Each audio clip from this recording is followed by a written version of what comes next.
क्या विचार है? आप जो है भारत के संविधान को सबसे ज़्यादा प्राथमिकता देते हैं फिर भगवत गीता को? देखिए, जो ये सवाल पूछा ना आपने, इसमें क्या होता है, अधिकतर लोग इंटेंसली ये आंसर चाहते हैं कि इसका विचार क्या है, ये धर्म को ज़्यादा करता है वो नहीं। लेकिन जो एक्चुअली होना चाहिए कि जिसका जो पर्पज़ है ना, उसके हिसाब से हमें रहना चाहिए। तो यहाँ पे चुनने की बात है कि भगवत गीता को चुने या संविधान को। देखिए, दोनों ही महत्वपूर्ण है, दोनों का अपना अपना विषय है और अपना अपना कार्य क्षेत्र है। भगवत गीता का विषय क्षेत्र क्या है कि मनुष्य को किस प्रकार रहना चाहिए, उसका वृत्ति क्या होना चाहिए, स्वभाव क्या होना चाहिए। और संविधान का क्या है कि जो हमारा लोकतंत्र है, लोकतंत्र शासन व्यवस्था कैसे होनी चाहिए। तो दोनों का अलग अलग है, दोनों को हम एक दूसरे से मिला सकता है, लेकिन वो प्रामाणिक होना चाहिए। वो किसी वैष्णव संप्रदाय से आना चाहिए, तभी वो कर सकता है। यहाँ पे आप कहाँ से पहुंचे हुए हैं? जम्मू कश्मीर से हम। जम्मू कश्मीर कथावाचकों को लेकर लगातार द्वंद्व चल रहा है। उसी बीच हम भक्ति वेदांत गुरुकुल में पहुंच चुके हैं। यहाँ कुछ शिष्य लोग जो हैं वो लगभग इन सभी लोगों की उम्र जो है वो 10 साल से 15-18 साल के बीच में है। और ये यहाँ ये जो जितने भी शिष्य लोग हैं ये भारत के अलग अलग कोने से पहुंचे हुए हैं। कोई जो है जम्मू कश्मीर से है, कोई बिहार से है, कोई झारखंड से है और उड़ीसा से, अलग अलग राज्यों से जो है ये लोग यहाँ पे पहुंचे हुए हैं। और प्रकरण पे क्या विचार है और ये क्या सोचते हैं उस चीज को लेकर, आइए इनसे बात करेंगे और जानते हैं आखिर इनका क्या विचार है। बहुत बहुत स्वागत है आपका। राधे राधे। हरे कृष्णा। मेरा अभी कुछ दिनों से जैसा कि आप जानते हैं कि चल रहा है, एक प्रकरण चल रहा है कि एक कथावाचक हैं, उनकी जो है शिखा जो है काट दी जाती है कुछ ब्राह्मण लोगों के द्वारा और फिर जो है उस पर सियासत लगातार की जा रही है। मेरा सवाल आपसे ये होगा कि आखिर आप इस प्रकरण को किस नज़रिए से देखते हैं? जैसा कि हमारे जो गुरुकुल के फाउंडर आचार्य हैं हिज ग्रेस दास गदाधर प्रभु जी, वो बताते, भगवद गीता जब हमें पढ़ा रहे थे वो बताते थे कि भगवान ने बनाया, सृष्टि कैसे बनाया। तो उन्होंने एक श्लोक कहा भगवद गीता में, चतुर्वर्ण्य मया सृष्टा गुना कर्म विभाग सा। यानी क्या है, जो मैंने सृष्टि बनाई है ना, वर्णाश्रम धर्म बनाया, उसमें 4 वर्ण हैं जो गुण और कर्म के अनुसार डिफाइन होते हैं। वो जन्म से आपको डिफाइन नहीं करते कि आप अगर क्षत्रिय कुल में हो तो आप क्षत्रिय हो गए, ऐसा नहीं होगा। क्योंकि वैदिक शास्त्रों को अगर हम ध्यान से पढ़े तो ब्रह्मा जी से पहले मनु आई, फिर शत्रुपा आए, तो सब तो उन्हीं की संतान है। तो जो ब्रह्मा जी वो ब्राह्मण है, तो एक्चुअली में सबको ब्राह्मण होना चाहिए। अगर हम जन्म से अगर करें तो हर कोई ब्रह्मा जी से है तो सब ब्राह्मण होगा, लेकिन एक्चुअली में ऐसा नहीं है। वो गुण और कर्म से होता है, उसका स्वभाव क्या है, उसकी वृत्ति क्या है, तो उससे डिसाइड होता है।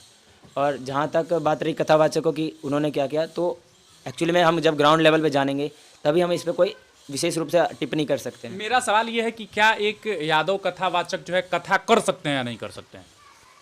हाँ, कथा कोई भी कर सकता है, लेकिन उसका एक कंडीशन होता है, क्या कि वो किसी संप्रदाय से होना चाहिए। आप सबसे पहले तो मैं आपका नाम ही नहीं पूछा, आपका नाम क्या है और आप किस जाति से आते हैं? मेरा नाम सौरभ है, वैसे हम सब यादव जाति से हैं। अच्छा, आप यादव ही हैं? हाँ, यादव ही हैं। तो मेरा सवाल यही था कि क्या एक मतलब यादव कथावाचक कथा कर सकते हैं कि नहीं कर सकते हैं? देखिए, कथावाचक कोई भी जाति का हो वो बन सकता है, लेकिन उसके लिए क्या है, उसके अंदर शुद्धता होनी चाहिए। यानी उसको किसी गुरु के अंडर रहकर कथा पहले सीखना होगा कि होता क्या है। और कथा का पर्पज़ कभी पैसा कमाना नहीं होना चाहिए। पहला चीज़, अगर आप कथा से पैसा कमा रहे हैं तो क्या कि आप शास्त्र को बेच रहे हैं। शास्त्र क्या है, फ्री की चीज़ है, क्योंकि आपको गुरु से फ्री में मिला है, तो आपको वो ज्ञान फ्री में देना है ताकि क्या हो, सभी की श्रद्धा बढ़े। क्योंकि आप जैसे ही पैसा ले लीजिएगा तो क्या होगा, लोगों के मन में ऐसे विचार आ जाएंगे कि आपने ले लिया, आपका रिस्पेक्ट खत्म हो जाएगा, श्रद्धा खत्म हो जाएगी उसकी। तो इसीलिए कोई भी कर सकता है, कथा कोई भी कर सकता है, लेकिन वो प्रामाणिक होना चाहिए, वो किसी वैष्णव संप्रदाय से आना चाहिए, तभी वो कर सकता है। अच्छा, आज के जो परिवेश में जो है लगातार भगवान पे सवाल उठाए जाते हैं, खास करके युवा पीढ़ी जो है वो साइंस पे भरोसा करती है, विज्ञान पे भरोसा करती है। उस सिचुएशन में जो है आपके मन में ये कैसे विचार आया कि हमें जो है गुरुकुल में जाके पढ़ाई करना चाहिए? भगवान के प्रति जो आपकी ये मतलब विश्वास है, आस्था है, ये इसको आप कैसे डिफाइन करेंगे? जब तक मैं गुरुकुल या भक्ति में नहीं आया था तब तक मैं भी आम युवाओं की तरह था।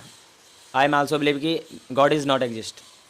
देन जैसे जैसे धीरे धीरे क्या हुआ, भक्तों का संग मिला कि उन्होंने समझाया कि देखिए भगवद गीता में ऐसे है, भगवान को ऐसे समझा जा सकता है, एक तरीका है। जैसे मैथ का एक क्वेश्चन मान लीजिए, क्लास में एग्जांपल देते हैं हमारे प्रभु जी, दास गदाधर प्रभु जी एग्जाम्पल देते हैं। एक क्लास मान लीजिए आपको एक क्वेश्चन समझना है कि मैथ का क्वेश्चन, तो क्या आप स्वयं समझ सकते हैं क्या उसे? नहीं, उसके लिए आपको टीचर के पास जाना होता है। जरूर। तो टीचर जो कहता है ऐसे सॉल्व करना है, तो आप विश्वास करते हैं नहीं? क्या पूछते हैं कि ये कहाँ से आया? ये क्वेश्चन नहीं करते, लेकिन आप डायरेक्ट एक्सेप्ट करते हैं ना। तो उसी तरह क्या होता है, गुरु परंपरा होती है कि गुरु परंपरा में जो आचार्य हमारे आए ना, वो सिखाते हैं कि एक्चुअली में चीज़ें है कैसी, यानी उसका वास्तविक स्वरूप क्या है। यानी तो हम पकड़े कैसे गुरु परंपरा प्रमाणिक है? तो देखिए, जिस ज्ञान से है ना आपका विकास हो, बौद्धिक, शारीरिक, आध्यात्मिक विकास हो, और आपका वृत्ति है ना भगवान के प्रति ज़्यादा हो, लोगों के प्रति दया हो, तब समझा जाएगा कि वो ज्ञान एक्चुअली में ज्ञान है, वरना सिर्फ इन्फॉर्मेशन कहलाती है। और भी लोग जो है यहाँ पे बैठे हुए हैं। आप कहाँ से हैं? मैं धनबाद झारखंड से हूँ। क्या नाम है आपका? श्रीकांत। श्रीकांत, आपकी उम्र कितनी है? हाँ, 15 हो रही है। और कितने सालों से आप जो है गुरुकुल में रह रहे हैं? मेरा ये चौथा साल है। 4 सालों से आप गुरुकुल में रह रहे हैं, मतलब कि आप कहीं ना कहीं जब 11 साल के थे तभी से गुरुकुल में रह रहे हैं? जी हाँ। क्या आपकी जो फैमिली, आपका जो फैमिली बैकग्राउंड है, या फिर जो लोग जो है, आखिर कौन आपको यहाँ पे जुड़वाया? आपकी इसमें इंटरेस्ट आखिर कहाँ से आया? ये हम कहीं पर गए थे तो उस टाइम हमें पता चला था कि एक झारखंड रांची में करके भक्ति वेदांत विद्या भवन गुरुकुल है। तो वहाँ पर हम गए और देखे, बहुत अच्छा है, मतलब एक वैदिक कल्चर जैसा है।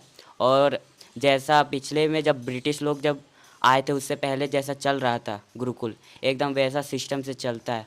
और उसमें भगवान और गौशाला गौ माता का सेवा करते हैं। फिर हम देखते हैं कि नगर कीर्तन, फिर कीर्तन, हरिनाम संकीर्तन, ये सब करते हैं, वेद पाठ करते हैं और क्लासेस करते हैं जो हमारा स्कूली क्लासेस होता है।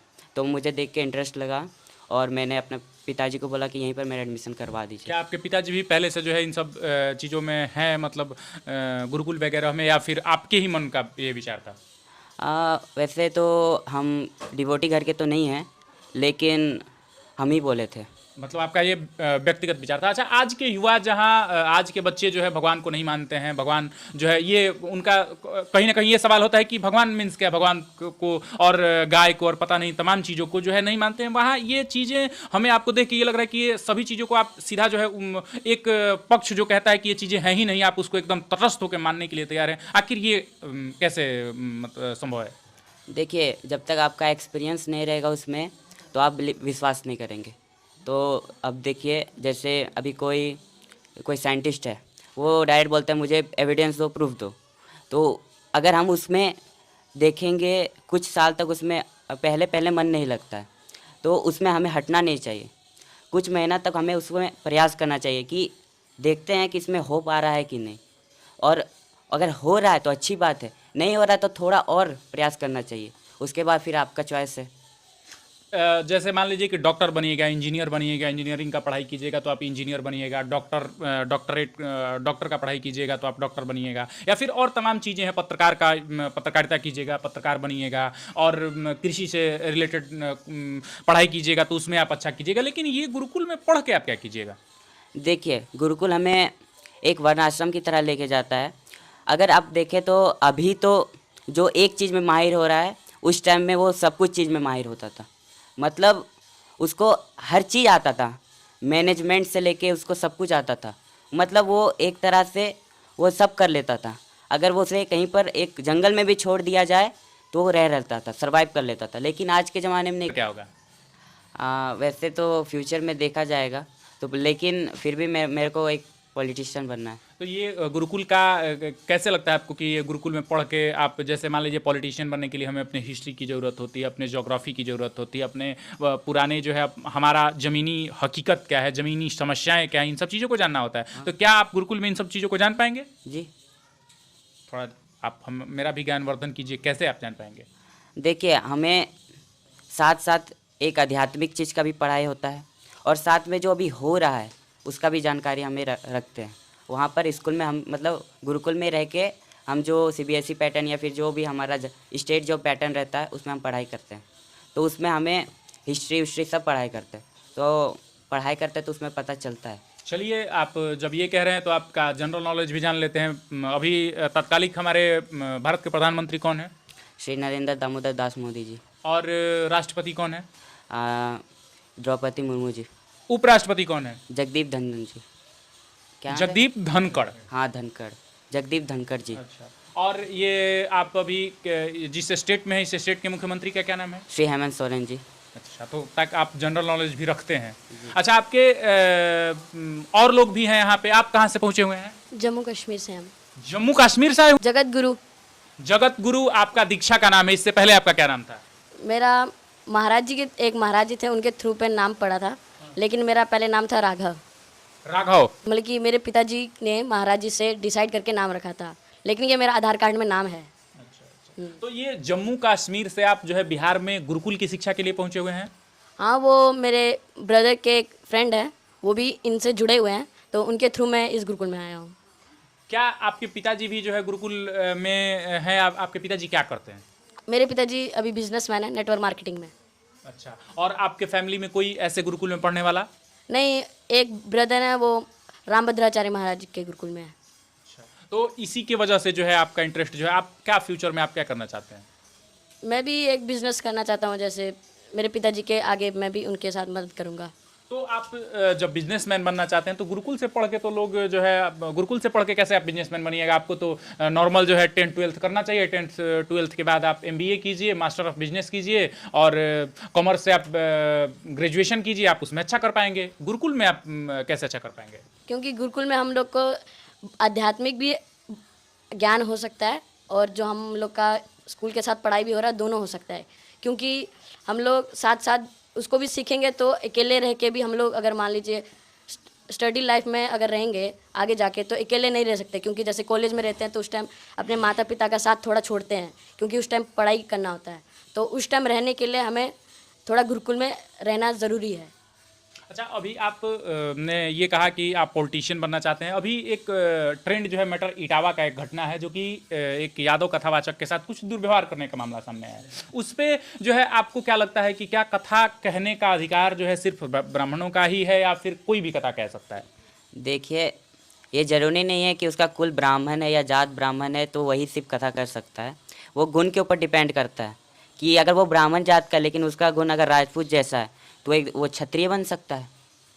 अगर ब्राह्मण का जैसे ब्राह्मण है और वो नीच कर्म कर रहा है, तो देखा जाए तो वो ब्राह्मण कहलाएगा, लेकिन उसका कर्म है शूद्र जैसा। आपके नज़र में जो है सबसे ज़्यादा सम्मान जो है भारत के संविधान के लिए है, या फिर भगवत गीता का है?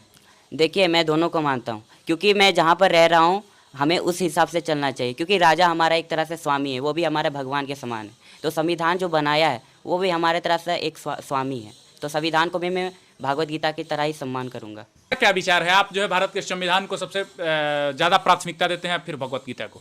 देखिए, जो ये सवाल पूछा ना आपने, इसमें क्या होता है, अधिकतर लोग इंटेंसली ये आंसर चाहते हैं कि इसका विचार क्या है, ये धर्म को ज़्यादा करता है, वो नहीं। लेकिन जो एक्चुअली होना चाहिए कि जिसका जो पर्पज़ है ना, उसके हिसाब से हमें रहना चाहिए।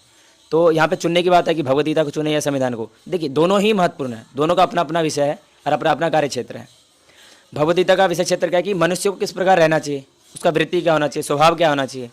और संविधान का क्या है कि जो हमारा लोकतंत्र है, लोकतंत्र शासन व्यवस्था कैसे होनी चाहिए। तो दोनों का अलग अलग है, दोनों को हम एक दूसरे से मिला ही नहीं सकते। ये